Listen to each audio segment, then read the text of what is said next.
hear me? Jorieth, unaweza kunisikia?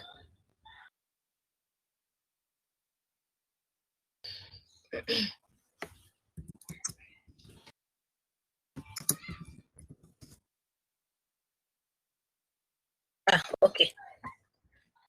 So I think we'll just start. Your colleague atatupata on the way. So the topic is ethics in counseling. Set rules and guidelines that each and every counselor need to have the sessions as well as he or she does his work. So what are ethics? Counseling ethics are laid down rules and regulations that govern the professional conduct in counseling. They normally guides a counselor during their work.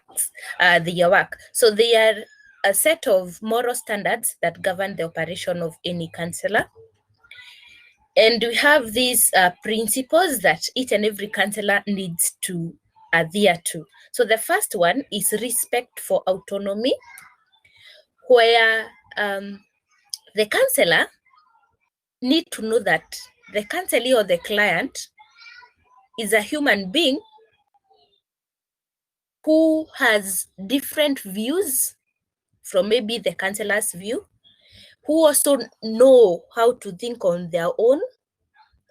And the counselor need to have that in mind, so that the time he or she deals with the clients, give them a risk or some level of respect when they are dealing with these clients. So autonomy is the freedom of the individual to make their choices and decide their own actions or destiny. So a counselor needs to know that a client need to have some freedom to make their own choices. You're not supposed to instill or to enforce. You're supposed to enforce, yes, but you're not supposed to force a person to take a certain direction. You're supposed to help them or to enforce or to give them or to equip them with knowledge for themselves to choose what they need to do. So as a counselor, you need to appreciate that counselees or clients have their own resources, capacity, and potential.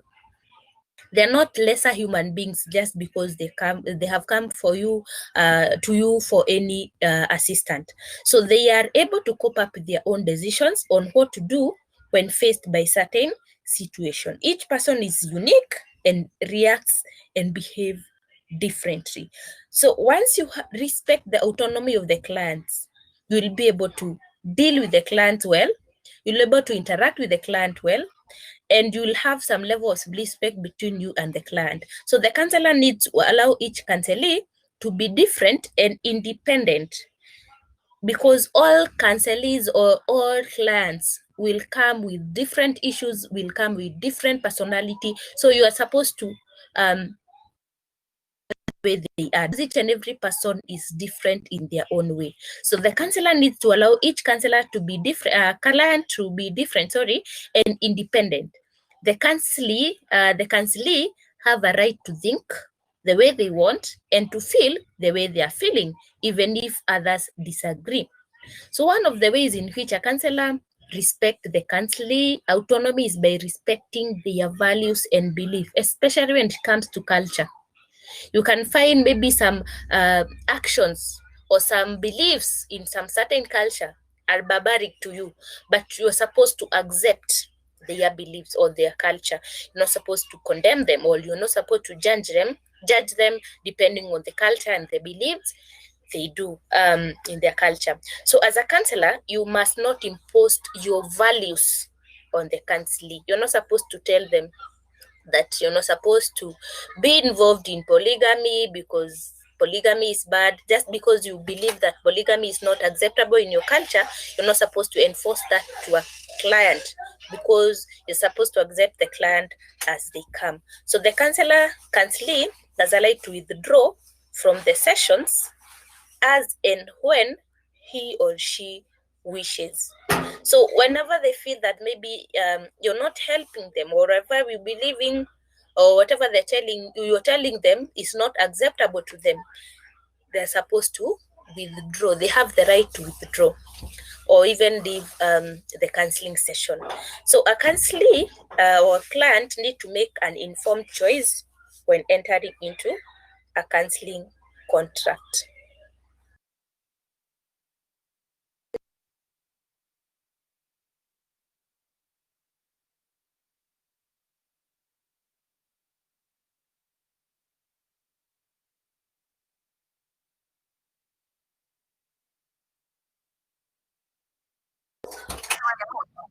So a counselee or a client need to make an informed choice when entering into a counseling contract with the person. You're not supposed to force them to enter into a contract because they have the right to anything that happens, or they have the right to either withdraw or even enter into a contract with you. So a counselor defines as a counselor, define your role and the counselee or the client's role as clearly as possible, explain confidentiality and its limits and all other relevant aspects such as fee, frequency, and length of sessions, and so on. So this is supposed to be you're supposed to create a very free environment with this client. You're supposed to create a very free environment in such a way that you're giving them the required information. It comes to fee, when it comes to confidentiality, and when the confidentiality is broken, and the reason as to where you need to break the confidentiality, if in any case you'll break the confidentiality. So all this information need to be given to the client before even the client gets into a contract with you. So the same case when it comes to the timing for the counseling, the frequency on the times or the times the counselee or the client comes to visit you, and so on. And this is supposed to be like a dialogue between you and the client. It's not supposed to be like you're the one enforcing this information to them, or you're not the one instructing them or lecturing them on what to do and not what to do. So when it comes to you need to agree on the fee, you need to agree on the frequency, you need to agree on the length of the sessions, and many other aspects. So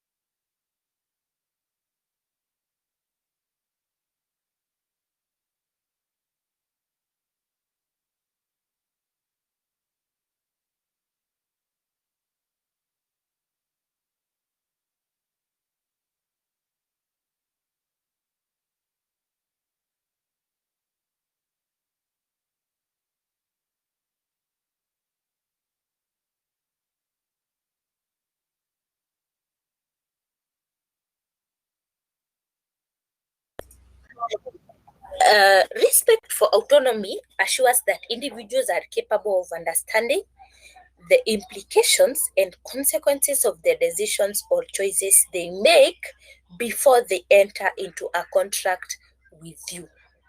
So you need to create an environment in such a way that you're showing some respect to the client, you're giving them the right information, you're agreeing with them with some aspect of counseling before even you enter into a contract with this client.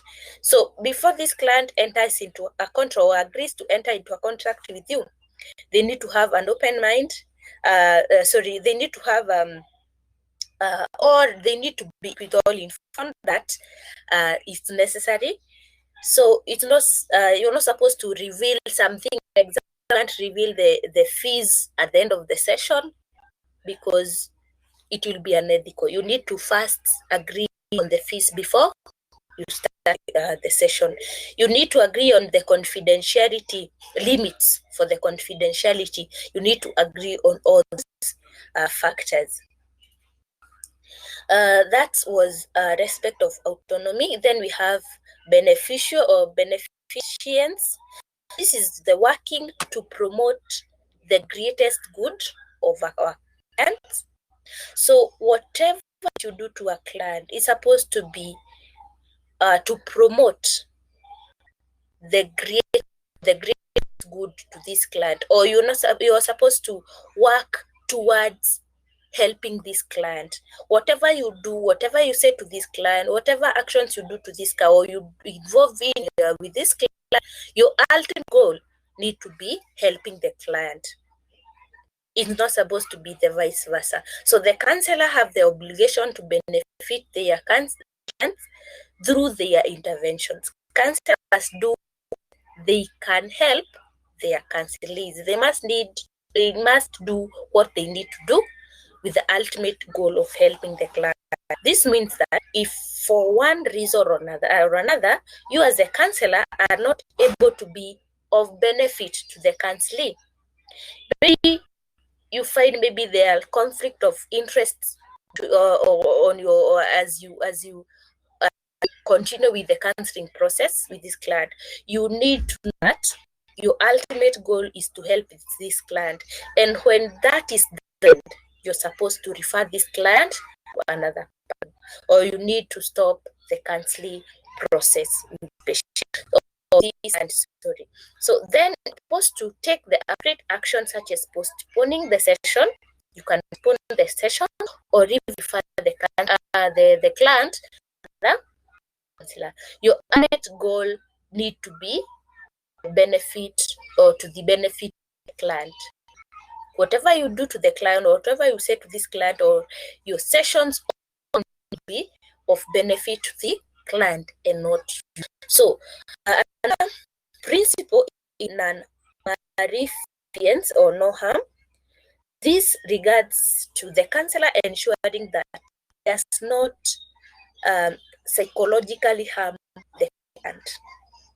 And one of the ways this is make accurate assessment of the client. Choose any strategy and intervention wisely. Use skills. Impact on the clients also needs to be monitored closely.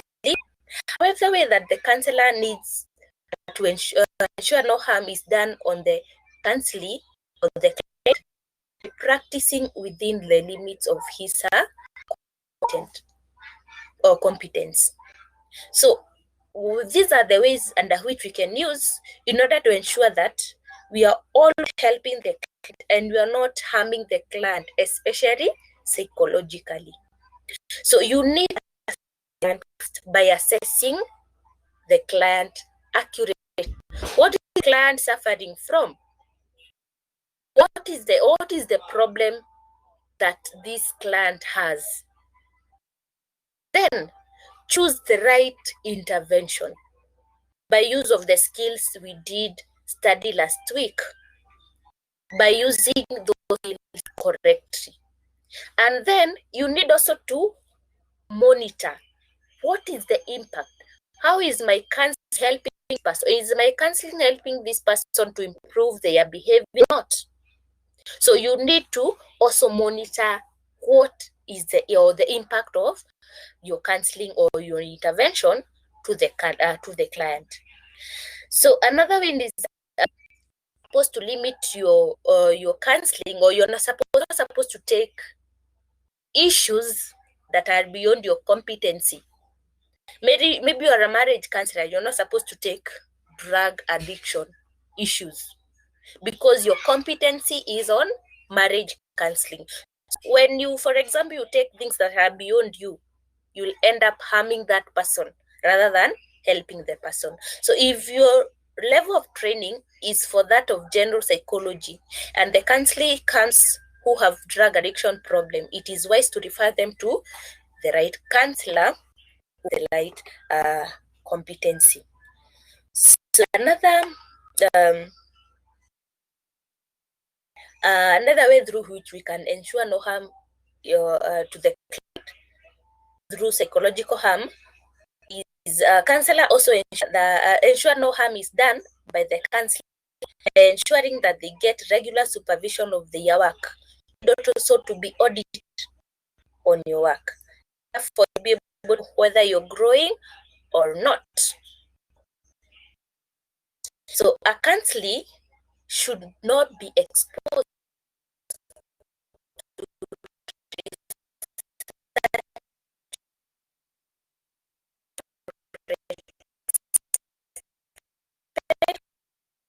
or as a researcher, you're not supposed to expose people to drugs that may harm them just because you want to experiment the effect of the drug to people.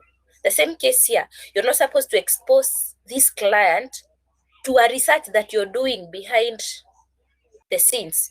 Maybe you have a research that you need to do. You're not supposed to expose your client to a research of a certain intervention that might harm them and have little hope for benefit.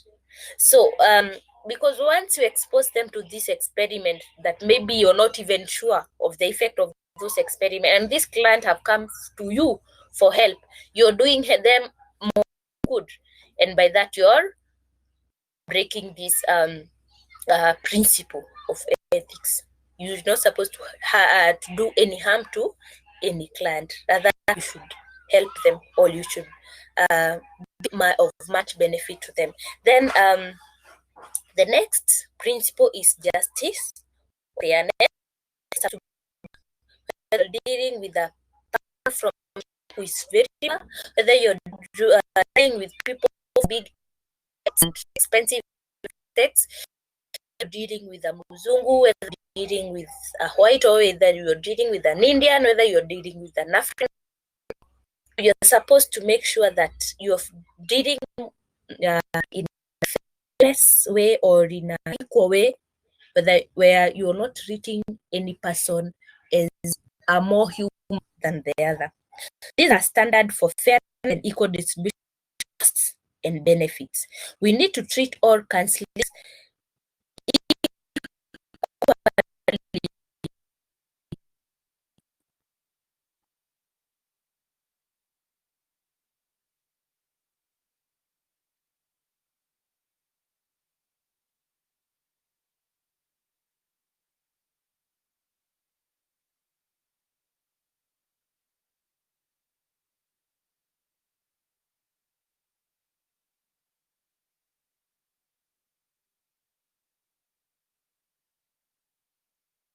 You should not in any way overcharge anyone. You also not supposed to treat a person. For example, you might have a person with many issues, only because maybe they have been exposed to a lot of issues and stress and depression in life. So you're not supposed to treat them differently from all others. So you're supposed to treat each and every person with much fairness. So I hope you can be able to hear me, because I think I've lost some connection in like 2 minutes. Are you still able to hear me, Joriath?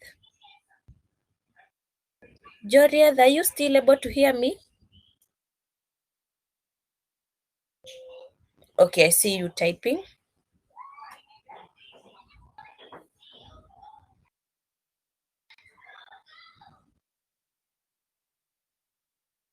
Okay, so maybe between on justice and fairness, each and every person or each and every client need to be treated equally, because you should not treat any client as more human or less human than other clients. So each and every person need to be treated in an equal manner. So the next principle is fidelity, and this is a promise of keeping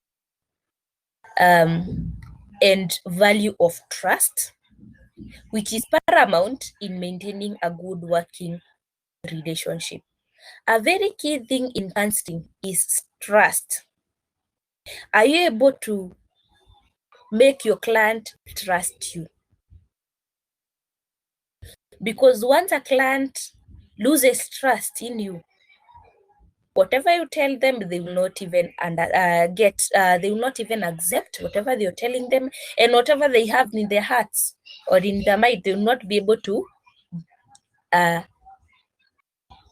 portray whatever they are feeling to you because they don't trust you.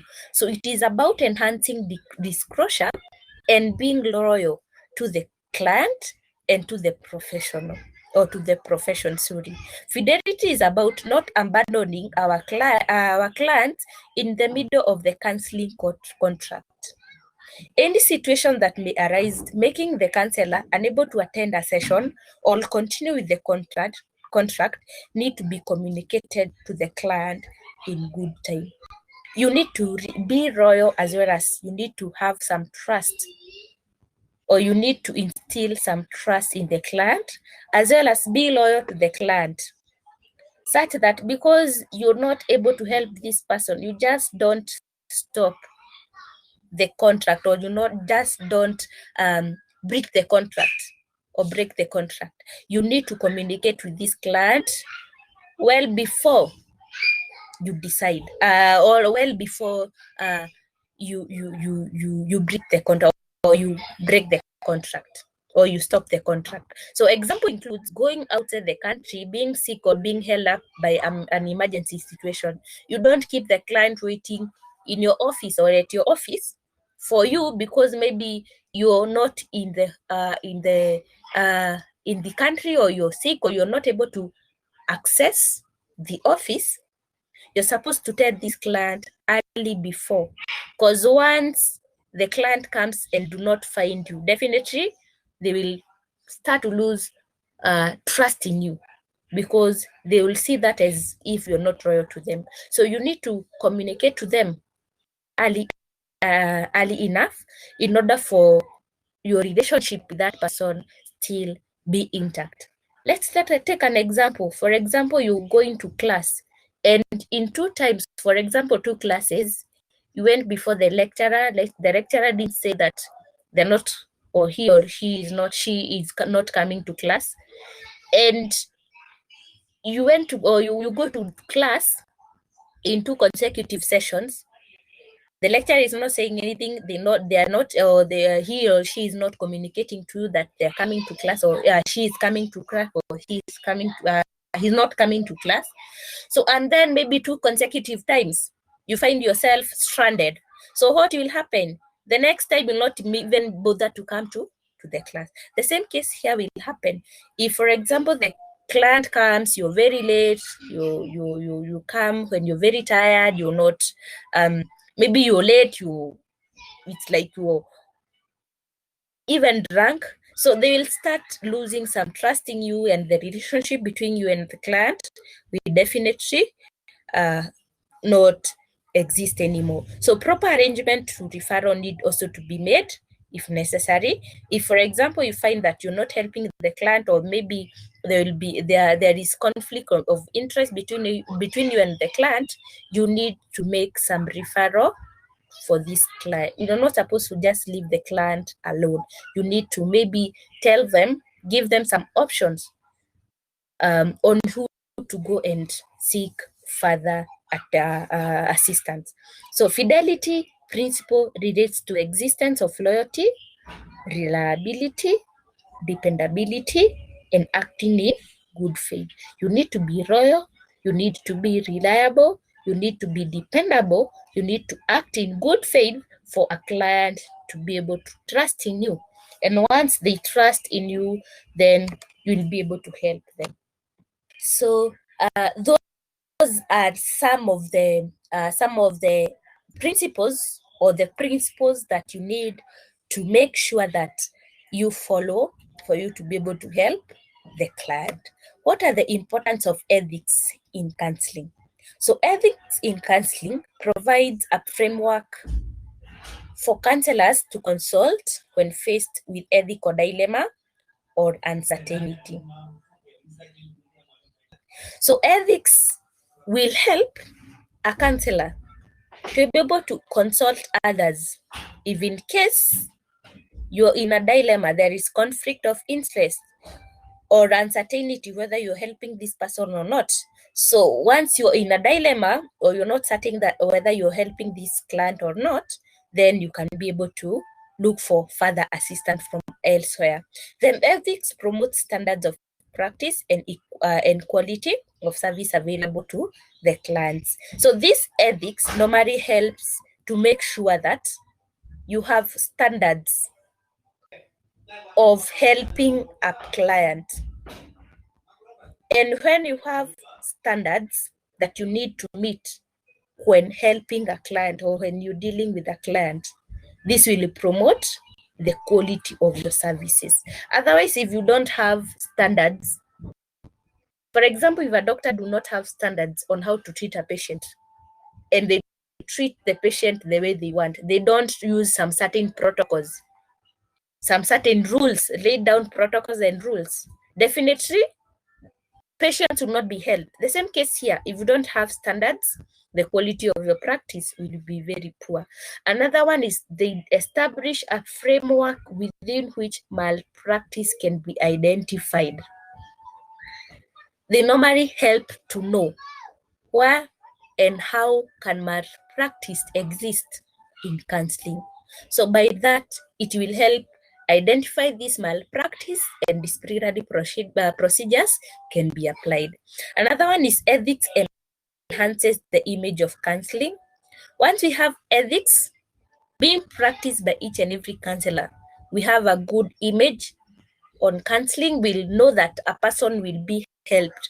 When I have an issue, when I visit a counselor, I'll be helped. But when we don't have ethics in place, definitely the image of counseling will be damaged, such that counselors will just be seen as mere people who are there to harm people, who are there just to waste people's money or to eat people's money with less help. So counseling code of ethics focuses discussions on ethical issues for future improved codes and standard of practice.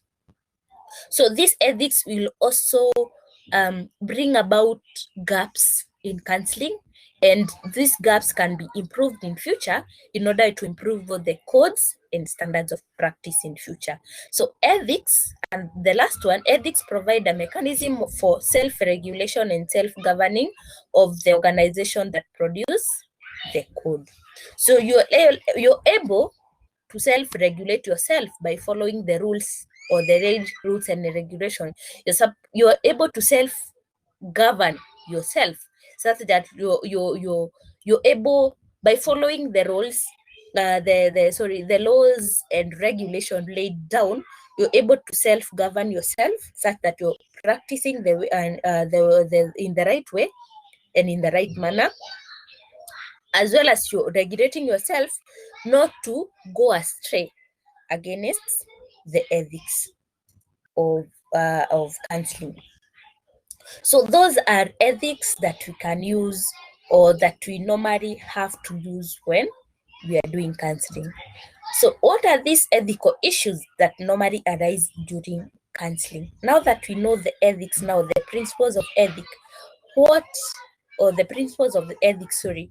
are these problems that normally arise in counseling, in the profession of counseling? So these some of the things that might be that might occur, or some of the problems that might occur when people are not following the laid rules and regulation. So ethical issues may occur if there is no informed consent, where the client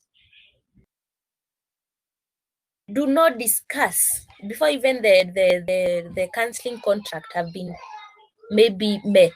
They don't discuss with the counselor do not discuss with the client on confidentiality issues, does not discuss with the client on issues like fees, such that it's like you're just instructing them on what to do, and they're not do not have that clear image on what is expected of them and what is expected of you as the counselor. So the counselor is responsible for informing the client of the limitation of confidentiality, disclose the limit of confidentiality to the client during structuring by telling them or by telling them that the only time when you will disclose his or her information to other parties is there is, number one, danger to others or themselves, e.g., maybe they're planning to commit suicide, there is child or elderly abuse, they're planning to do some terrorism or terrorist acts, and so on. If they're in danger and also they are causing or they may cause danger to others, that's number one reason to break the confidentiality aspect between you and your client. A client under the age of 16 has been the victim of incest, rape, child abuse, or some other crime.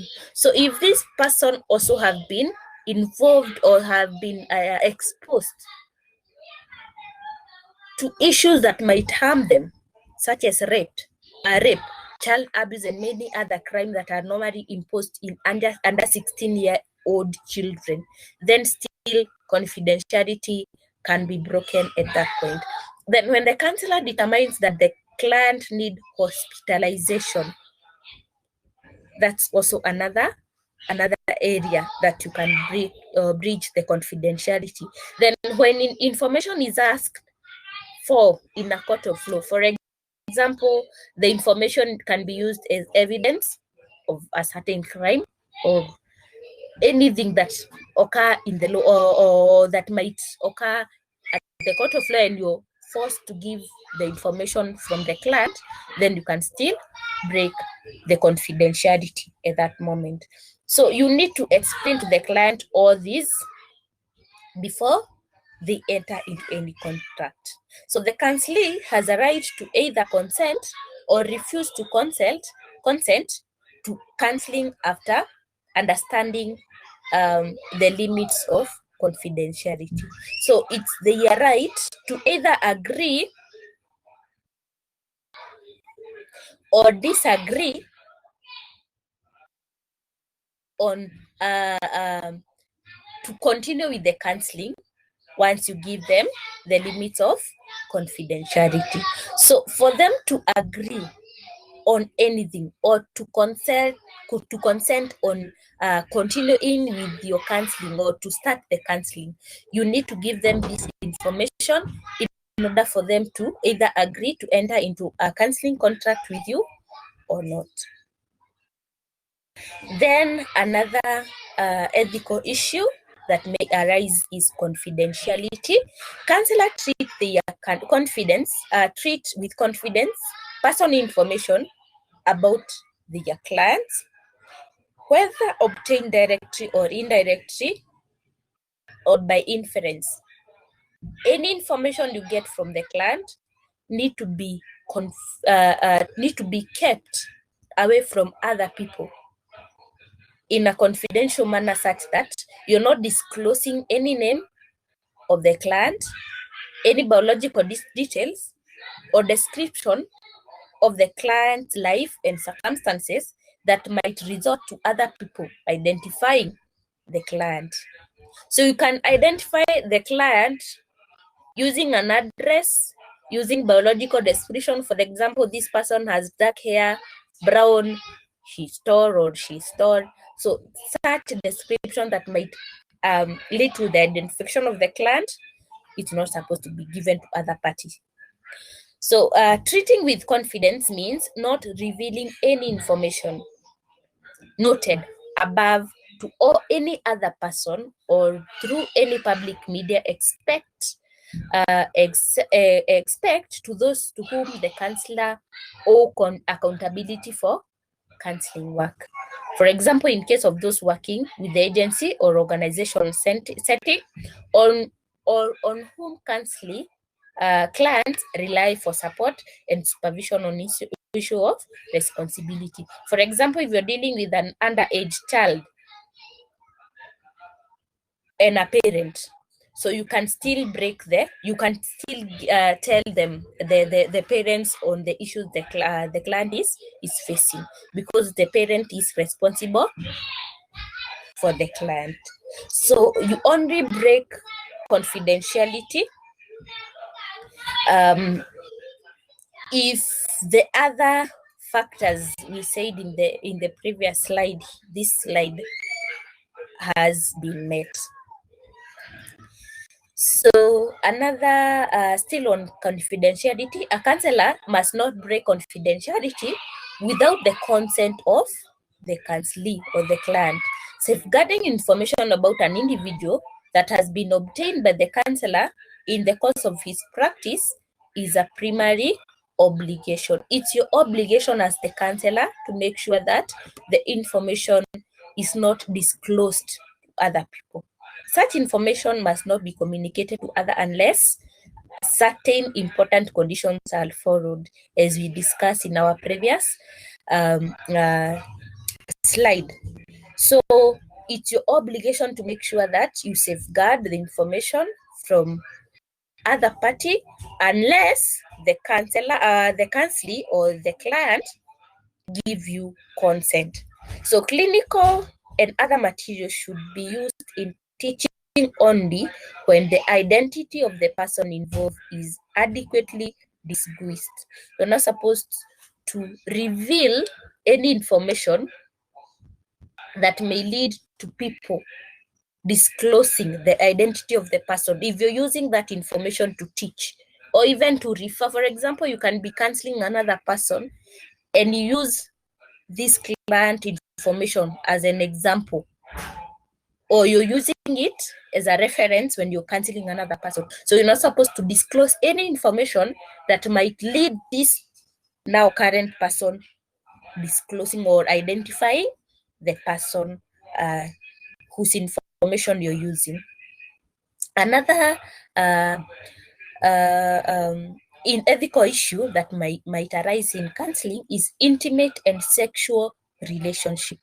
A counselor must not be involved, and it is there must be bolded. A counselor must not be involved in intimate sexual relationship with the client during or even after termination of the therapeutic relationship. Engaging in sexual relationship with the counselor will also engage in a therapeutic relationship, while also engaging in the therapeutic relationship is unethical, as when you involve yourself in a sexual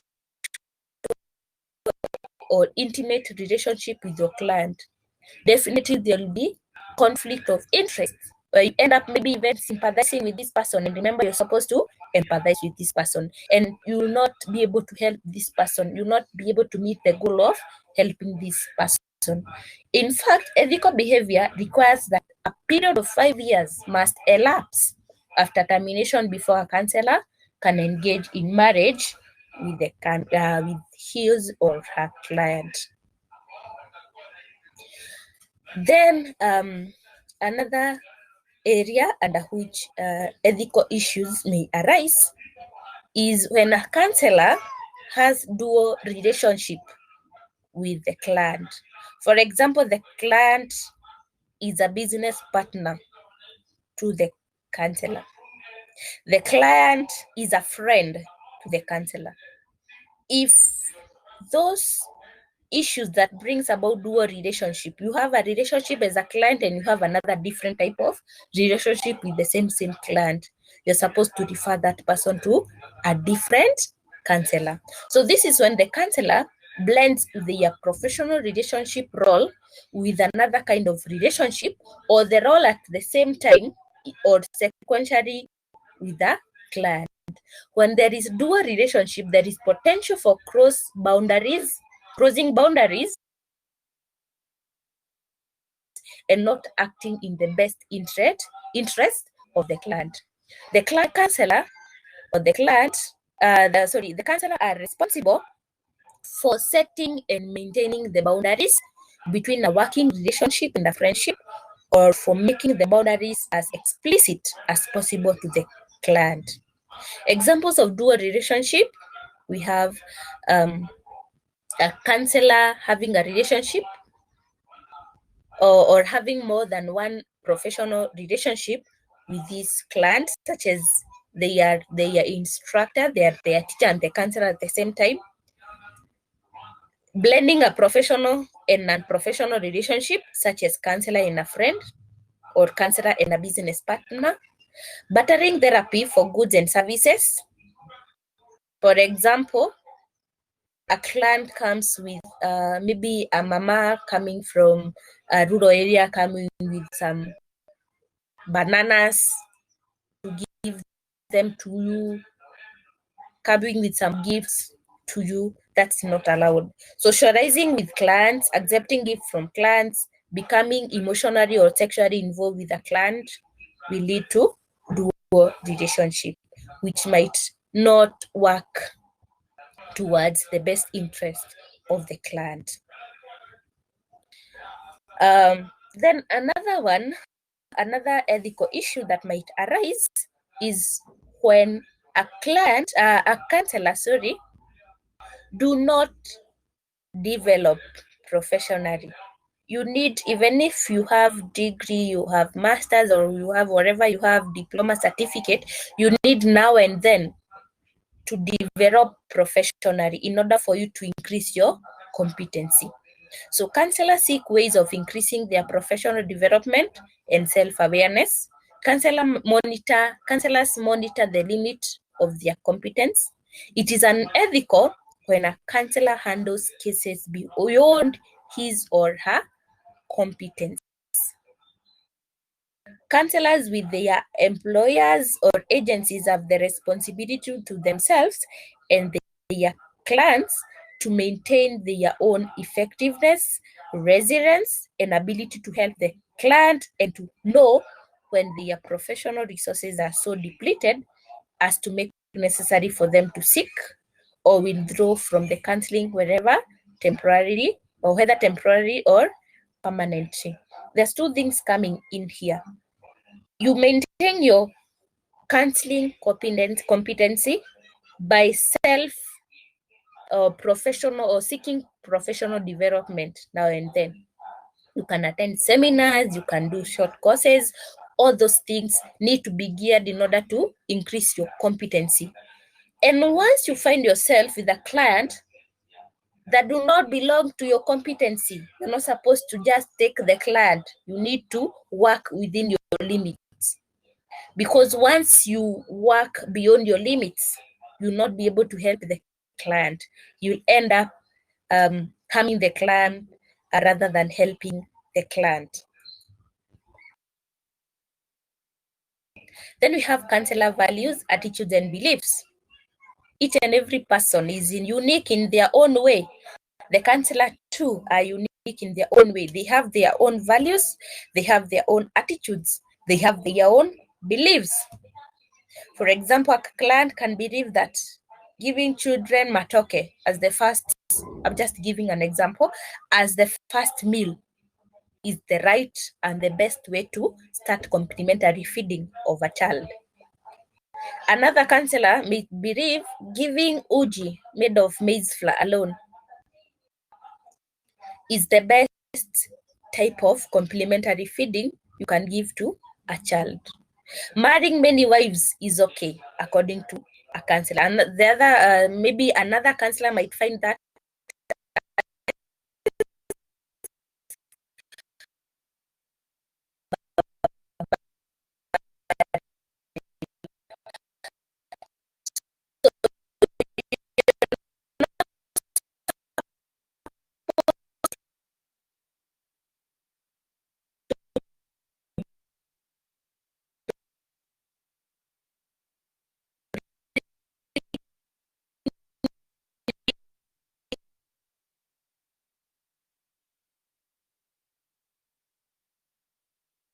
You are currently the only person in this conference.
Sorry, I've lost my connection.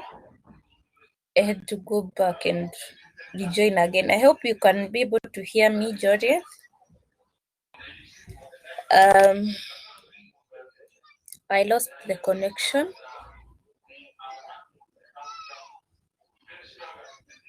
So are you still there, Georgia? Are you able to still hear me?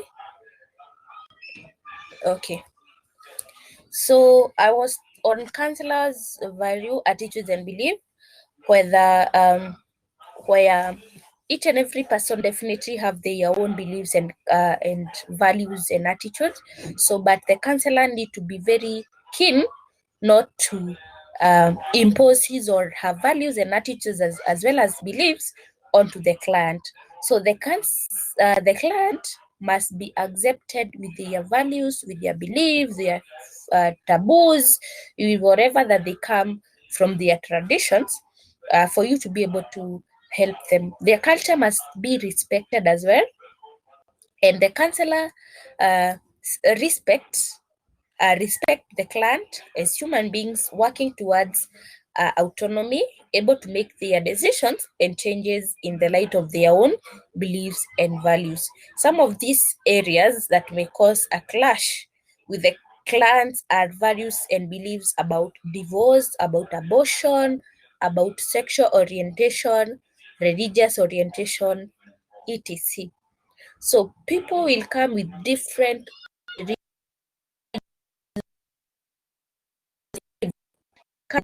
uh, it believes that they're not supposed to person is not supposed to do things that make you consider normal. So not have or to show me contact the client that may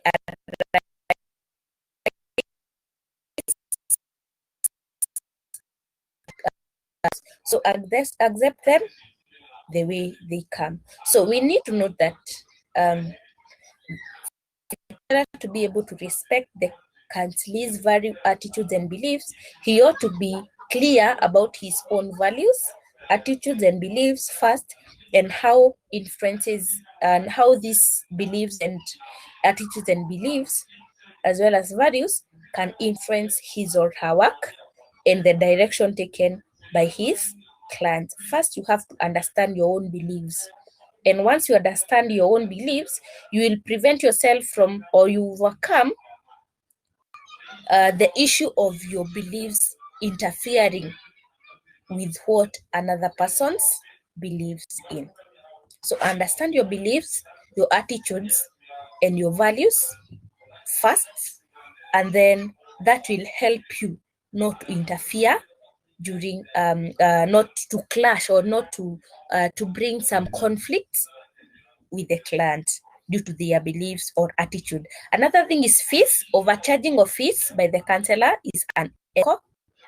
So still fees can be an ethical issue or can bring unethical issues, because once you overcharge a client because maybe you feel that this client is very rich and can afford, you're doing that is unethical. So this should be standard fee per counselee or client per session. Let the client know the standard fee, even if the session is being offered voluntarily. Then we have creating dependency. You're not supposed to create dependency. This is a thing that might be violated by majority of the counselors, because maybe you want this person to keep on visiting you forever because you need the money from this client. You need to help them. You need to equip them. You need to enforce information to them. You need to equip them with information for them to be able to make choices, their own choices, and not the counselor, being now enforcing some choices to them or giving them decision. They are supposed to make their own decisions and make their own choices, and by that they'll be able even to sustain their behavior or sustain their condition or the best condition that maybe you have helped them to have even after they have stopped visiting you or asking you for any help. So it is unethical to make a client depend on you. So help the client to be able to find their own solution and be able to move on. Dependency is created when the counselor offers advice, solutions, and become too directive in the client issues. You're advising them and giving them solutions to make their own choices and not be directed by you. Another one is improper advertisement, which relates to the counselor giving improper advertisement without the consent of the counselee. This includes publishing the client's materials in books and periodicals without the client's permission. Only after explicit permission has been granted shall an identity of research subject be published. When data has been published without permission to reveal identity given, the counselor assumes responsibility for not adequately distinguishing the source. So you're not supposed to use information of the client. Maybe you want to come up with a book. Whatever information the client gives you, it's up until when they give you permission, that's when you can publish. You can publish as a book, as an article, document. So if in any case you need a book, any article in the Gazette and magazines concerning information client or from your client, you need to seek the permission from the client. You're not supposed to just use, and if you're disclosing their identity, you need, because it is not information, it is not the source of that information. So you need to seek for or to acknowledge that it is the information, or you're not the source of that information when you're publishing anything.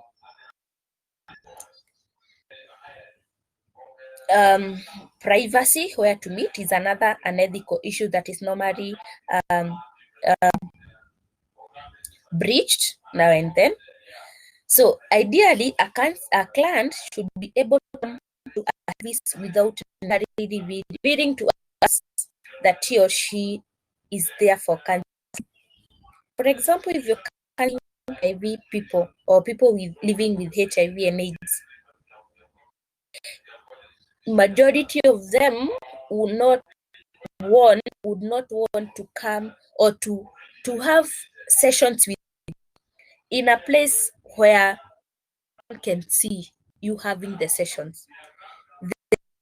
The area is very private, where no one is interfering with the sessions. No other activities are happening around the session. It's supposed to be a very private thing, because majority of this counseling session clients feel a lot of private information. Privacy during the session is paramount. Is of paramount importance to degree.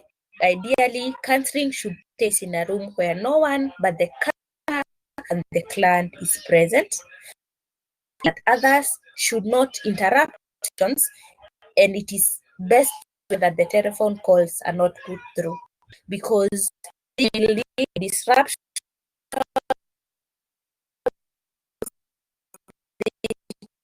And see me having a session with you. She might be needed to know what was I telling all my friends, or any that you might fear that your private information might be true. So those are the issues that might occur during. So principles of, and then the next step was on how some of the unethical issues that may occur during counseling. So that's the end of the lecture.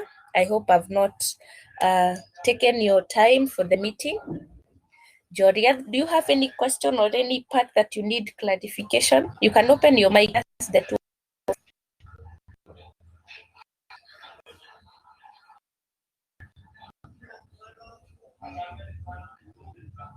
Okay, so we can then call it a day and have something else. I see you typing. Okay, so have a lovely week. Let's meet next week.